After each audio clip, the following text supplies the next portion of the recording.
Salinas seems to be the kind of player that she looks for an opportunity to fit in somewhere, right?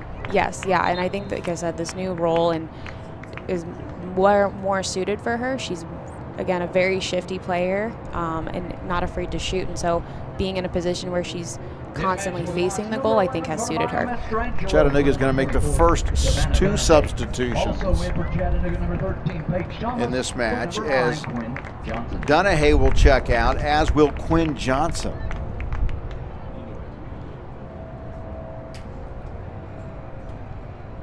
I would imagine that Coach Gavin McKinney is just looking for a spark here. Paige Thomas into the match for the first time, and immediately will draw the attention of the defense, right? Oh, definitely. You know, I think it's a really interesting tactic to have Paige at this point in the season still come off the bench, because that's tough in a scouting report. Not only when you do film, do you have to pay attention to the starting 11, but then you also have this sub who is the leading goal scorer for Chattanooga.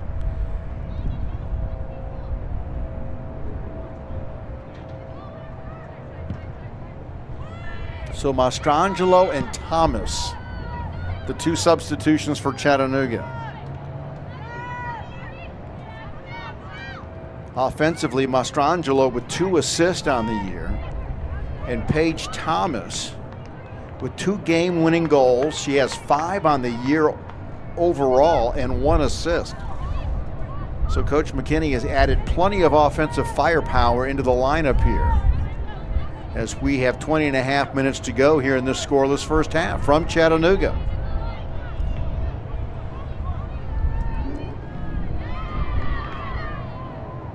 Paige Thomas fights off the defender, chips it forward. Richvalski now trying to work around her defender, wants to get it through, tipped away, right to Salinas with an opportunity. The blast goes high and wide.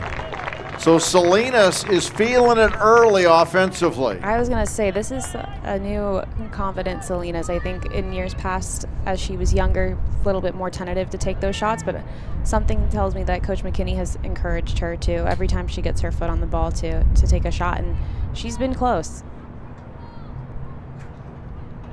So 2 substitutions for Chattanooga. The Lions have made 3. In the first couple of minutes of this match have just felt stagnant to some point. And again, maybe both coaches looking for a way to ignite their offenses. Yeah, we haven't seen much from North Alabama. They haven't really been able to possess the ball as much as I'm sure they would like. In Chattanooga, while they've had possession and made it into the final third, they're still waiting for that goal.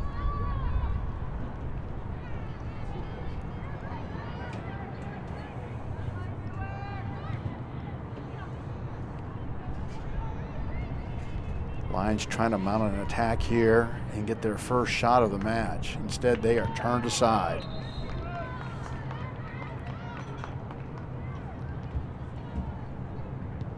Penalty on that far side, though, and so this ball will come back into or near the attacking third.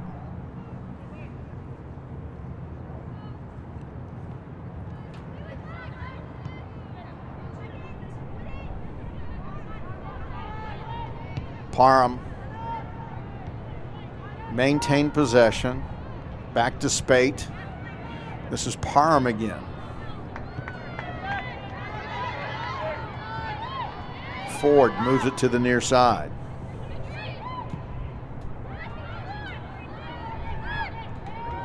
Physical play will draw the whistle. Vernsey knocked to the ground. Tough tackle from Wilson. You would think here, as you watch the replay, that this will set up a offensive opportunity with the free kick here. Yeah, this could end up being quite dangerous for North Alabama if the free kick is played correctly. Ford, who has a goal on the year, will send it in off the right foot, and this one carries to the top of the roof. Right idea. Yeah, and you're wondering too if the wind being a factor, if they might have switched up what they were going to do to try and take a shot versus set up a free kick opportunity.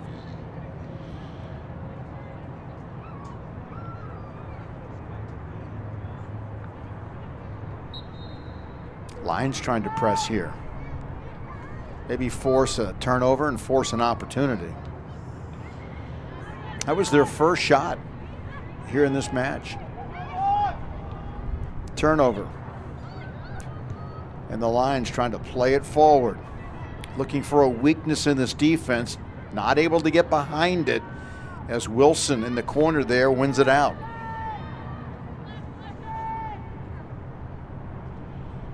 As I said earlier, Wilson has started every match so far for Chattanooga.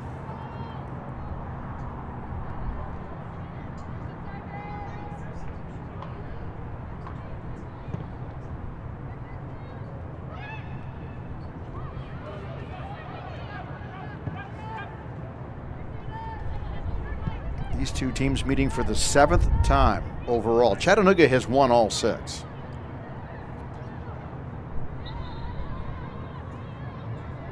There has never been a tie between these two. And the Mocs have won 3 here at home. They have won 3 on the road at North Alabama. Boy, the Lions have nice new turf at their facility.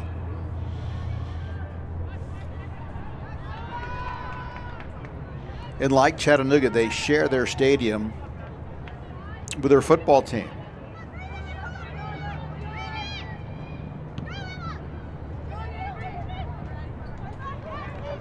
And the distance, I think, makes sense that they would meet more often. Yeah, fairly close. The only thing you have to navigate, and something I'm not very good at, is the time change. Terrell with the toss in. Lions trying to build towards their second shot. Instead, they retreat defensively.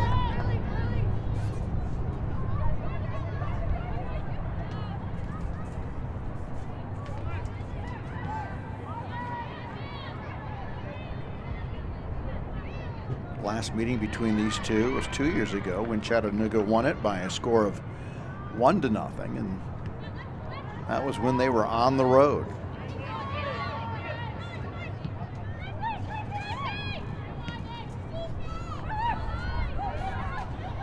Bussey surrounded by 2. Can't get the delivery in. Was looking for a clean delivery. Just couldn't spot it, but North Alabama will have possession here. Yeah, this is a good opportunity from as well. You know, they just got to keep moving forward and try and get closer to that goal.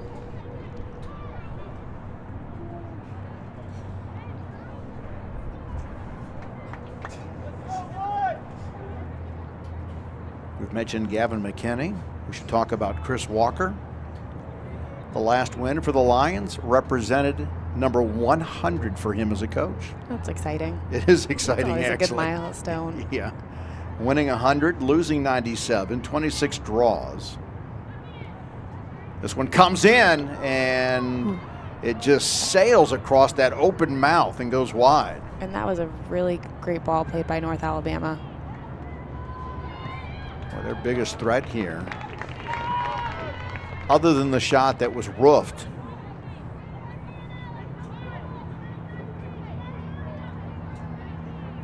right across the face of the goal. Someone just needed to get a tap on it. This went into the stands. We don't see that very often here. Row M.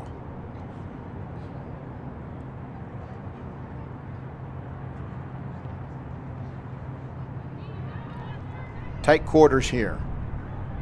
Both teams trying to win possession of the ball.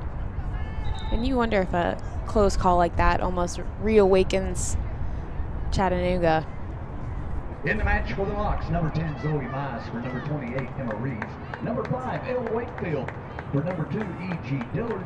And see another change here for Chattanooga now, 20, Nicole Soleil, as they are starting to substitute freely here after 32 minutes of play for the starters.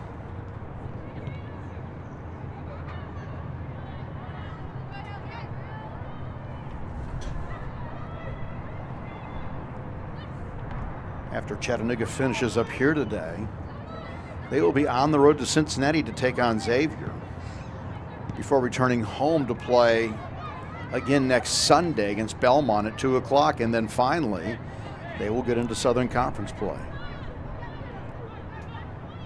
Open space here.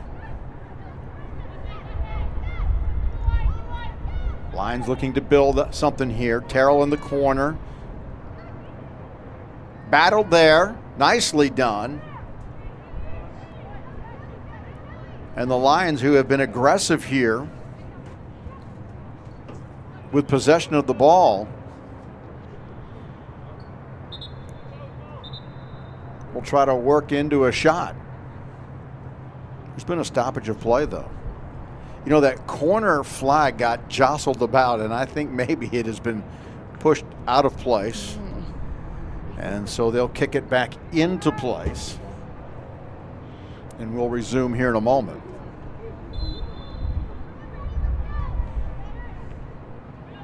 Touched back. Lions try to center it. Mocs defend, and Chattanooga plays forward now. Mize trying to get an angle here. Bounces one into Vukas, who moves to her left and takes it off that near post there. And the Lions seem to have settled in a little bit offensively. Yeah, this game is starting to feel a little bit more back and forth than it did in the first 30 minutes. Felt a little lopsided, didn't it?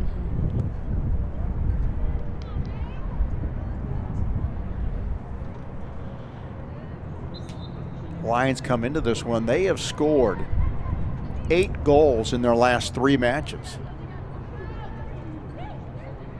Chattanooga has scored 5 goals in the same number.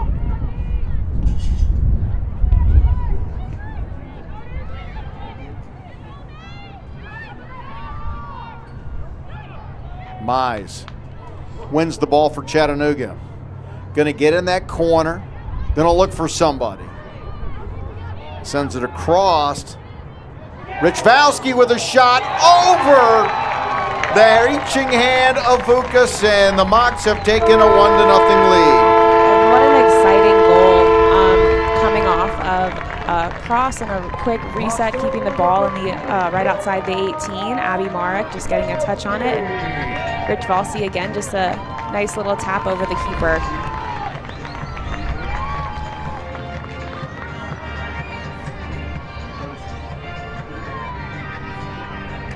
36th minute,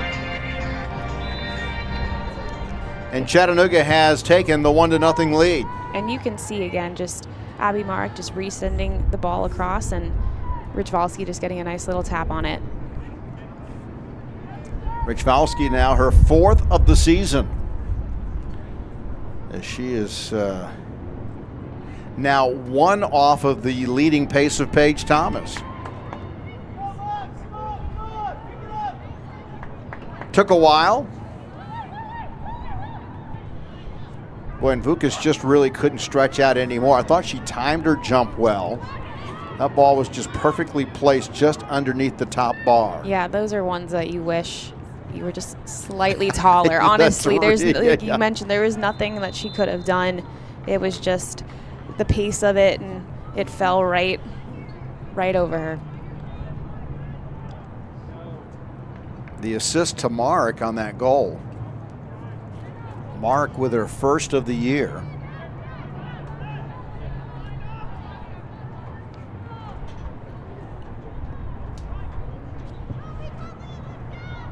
And so these dominant first 45 minutes of play continue for Chattanooga.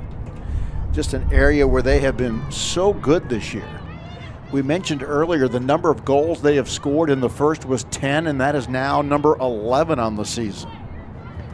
And in this match between these two keepers, that could be enough. Although, again, we mentioned that they have also been on a bit of an offensive run lately as well. Speaking of run, wouldn't expect anything less out of Paige Thomas, who tried to heel it back, but the defense in pursuit caught up. Richvalski wins it back, and has it towed away from her. Ahead again. This is Paige Thomas. It would be her 6th, and it's fisted off, and it's saved again. Nice job by Bucas, who had to battle 2 shots there. Fantastic offense, really good defense, as Ella Wakefield stormed in to take a shot as well. Bucas does a great job here. Paige is trying to catch her off on her far side, and Wakefield tries for the rebound, but really good defending from Bucas. So Bucas, nice piece of work there on a very good shift by Chattanooga offensively. Lions are going to hope to counter here now with some offense of their own, as they will get a corner kick.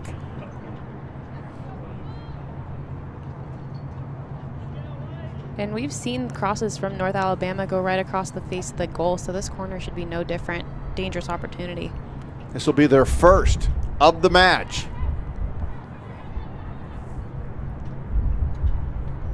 Right into the defense and back out, and we'll do it again. Corner kick, UNA. Well, if Bucas continues to play like that, Chattanooga has gotten maybe their one and only goal of the match. Oh, definitely.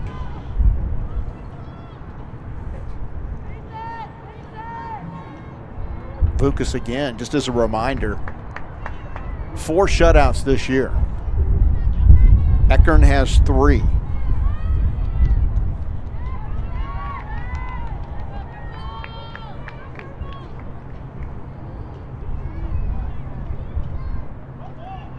Eckern had 2 clean sheets, Morehead State and Austin Peay.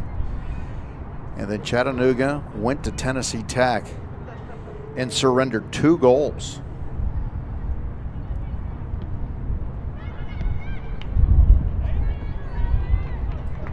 That match against Tennessee Tech, I have to believe, in some ways felt like it just got away from Chattanooga. An opportunity for a win and not able to close it out. Yeah, you know, you're always disappointed when you have the lead and someone comes back versus the opposite of regaining the lead to tie or coming back to tie. And so, you know, I'm sure they were disappointed in that effort. And Tech scored first. Chattanooga came back, responded, and as you said, then took the lead and then let it slip away. Mark on this side. It's out, and now it's back in over the head of Paige Thomas. I still am prone to believe that everybody sees her on film and they understand that she is fast, and then they experience her speed on the pitch and they walk away scratching their head, not realizing just how fast she really is. Right, exactly. And, you know, as I said, that's tough to scout because she comes in 15 minutes already into the game, so there's already some wear and tear on the opposing team's legs, and she's just able to explode. All of her passes to herself, right, when she's dribbling, are perfectly weighted. I mean, she never overruns. At least I haven't seen her very often. Comfortable with the ball at her feet, and as you said, she just kind of knows her own pacing. She doesn't overrun them, and she never puts them at a distance where she can't catch up to them. And again, the term never is not correctly used, but more often than not, we see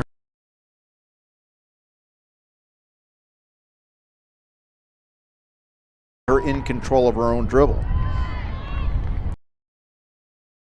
And on turf, right? So she makes the adjustment to the playing facilities. Yes.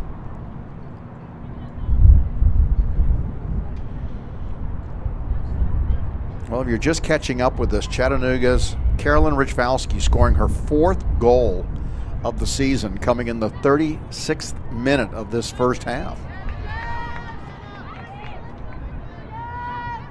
And we have played over 41 minutes now, and we are inside this match a little bit quicker than others, just simply out of the fact that we have not had to have a water break. And not too many restarts.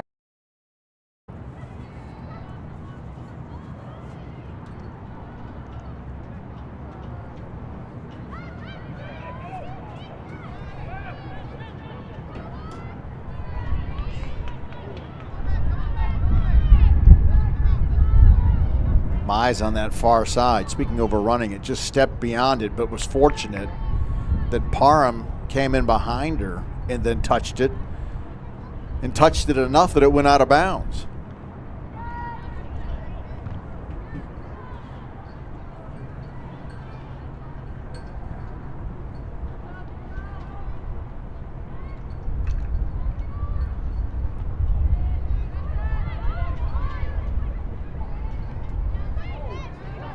Stepping through this, Paige Thomas wanted to race and catch up and get a strike, but she couldn't.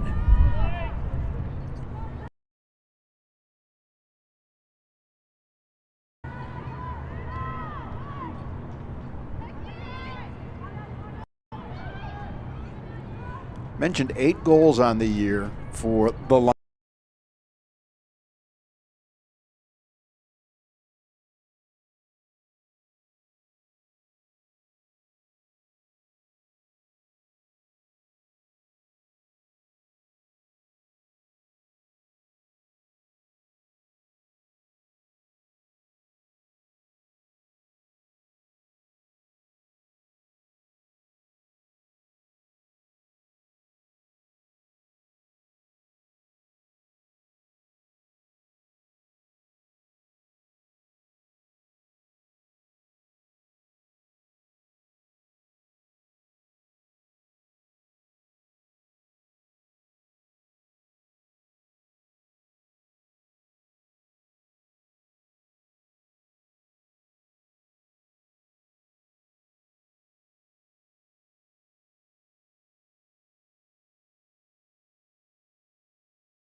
As it is sent out, and Wallace will handle it to play in. A little delay here wouldn't hurt with 44 seconds. You're deep in your own zone.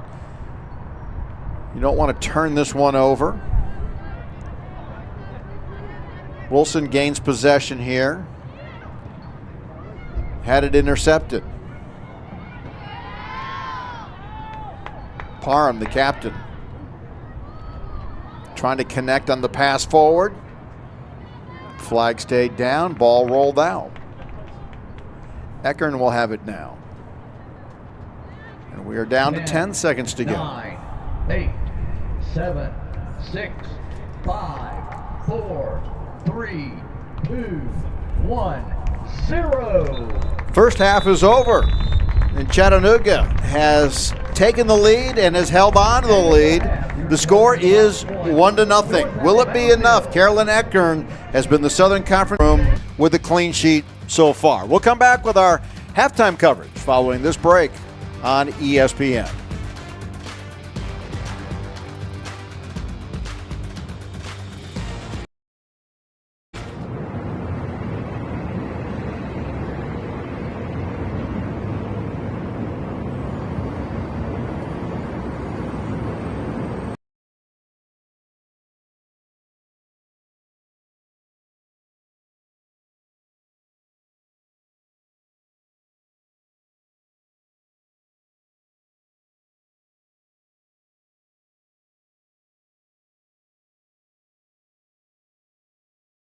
Thank you.